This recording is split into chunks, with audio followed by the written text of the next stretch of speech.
Today, First for Women Insurance is launching a first South African women's series through Afternoon Express, where we celebrate and admire and learn from a number of fantastic South African women. Today, we're going to chat to long-distance swimmer Carina Bruwer. Carina holds the female record for the fastest Strait of Gibraltar crossing for 5 years, the overall record for the fastest swim around Robben Island, and the female record for the Cape Point swim. To date, she is the only swimmer to have rounded both the southernmost and the northernmost tips of Africa, and the only person to successfully swim around Danger Point. She also holds the record for the longest swim by a female in the Messina Straits for her Messina Straits quadruple crossing of 15 kilometers. She's been named one of Sports Illustrated's 10 most beautiful women in sport, and she's a proud mother of 2. Now, wow, first of all, can I say on behalf of First for Women, congratulations on an incredible journey. What a story to tell. Oh, thanks so it's so an much. honor to have you with us in the loft today. Thanks for having me. I think we must first start with some of the challenges that you've experienced in your lifetime, because obviously doing all of these things, a lot of mental blocks, I'm sure. Yeah, well, look, I suppose the main challenge is just prioritizing and finding time for it all. Because the swimming really is just a hobby. It's just sort of my way of staying fit, staying alive, really. Yeah. I also run a business and I'm a musician. So there's a lot. And my personality, I suppose, is to always try to push the boundaries and see as far as how far I can go. But there's only 24 hours in a day. But in a way, having kids have made that easier because you know what your priorities are and they come first. And anything around that you can fit in is amazing. Obviously, do your best. But yeah, it's quite a simple answer. So it's lovely for me to still be able to do everything I do. But be a mum. Yeah. I'm sure. And a lot of it sounds like it is a mental thing, that you've got a very strong mind about you. How do you prepare yourself for all of these incredible challenges you go on? Well, you know, I suppose focusing on the process rather than the challenge.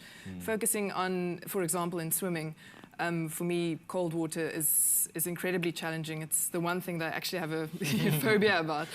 But, don't go swim in Cape Town waters again. Don't do another Robben Island trip. Exactly. But then focusing on the joy of just being out there and on the joy of being out in the ocean. You know, it's necessary for the soul to just get away from it all every now and then. And yeah, also I suppose accepting the possibility of failure, because for me cold water has always been sort of daunting. There's a cutoff point for me. But I still go for it, and in that way, a challenge just becomes an experience and a journey. And a growth point, I think, in your life, a point where you can say, I grew through that challenge. Exactly, and you can apply that to any area of your life, really, into business, to family, whatever you do. So listening to that long CV of yours, with all of these successes, I think I'm more interested to find out about the actual training routines that you go through, your dietary requirements, because I'm sure a lot of mothers might be out there wondering, there's no way in heck that I have the time to do all of this stuff. What do you do to train? Yeah, I'm a little bit addicted to swimming, so that makes it easier. And for me, again, I almost don't see it as training. I just see it as getting up, having breakfast, and doing my 4-kilometer swim every day. It's just part of my life. It has been for about 15 years, and again, that makes it easier. When I'm training for something sort of specific, like I am at the moment, I'm going to do a 20K swim in Italy later this year. I try to put my mind into it a little bit more and try to push my distance and push my pace and so on. But otherwise, it's for me, it's almost like my meditation time. It's the only time I really have to myself. To yourself, I can imagine. In the day, and yeah, I just keep at it, and obviously in that way I maintain my fitness, which is a great bonus. And I'm sure being a mother of 2 must be quite hard for you to kind of fit everything in together. Tell us about how you balance that lifestyle. How do I balance that lifestyle? Do you balance lifestyle, first of all? Yeah, sure. That's the ultimate question, do I? But like I said earlier, the kids come first, and if there's ever a challenge or a question, the answer is obvious. I don't have a lot of time to myself apart from the time that I'm swimming, but that's my choice. And I like to keep busy. I like to keep being stimulated and challenged. And yeah, so my balance, I suppose, lies in my total imbalance. Yeah, I'm sure. And on top of all of that, you also want to do some good. Tell us about your swimming awareness for cancer. Well, absolutely. That really happened organically.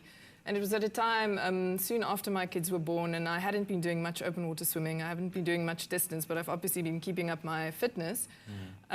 With my group Sterling EQ, we performed at a few events for the Little Fighters Cancer Trust. And this is an organization that works with children with cancer and their families. And it just really, really appealed to me, and it spoke to me, and I kind of felt like I should be doing something like this, but I can't because of all this hecticness and whatever. And on the other hand, there was this voice saying, well, you know, you've made time for all these other things, why not something more? And I really wanted to get back into open water swimming, but there wasn't really enough motivation or reason, really, because in the past it was all about me. And I suppose it just came together, and I realized that I've got this talent, I've got something to give. And I had to get over quite a big hurdle to go back into sort of cold shark-infested waters. Yeah, I can imagine. But I did, and open water swimming just became a vehicle through which I could make a small difference, very tiny. It sounds like a big one, to be honest. I think even being on these shows, I think you're inspiring more than just one exactly. person. So at the moment, all the swims I do are for the Little Fighters Cancer Trust, and it's basically to obviously raise funds and awareness for child cancer. Amazing. What a Wonder Woman, really, and a true inspiration to South Africa.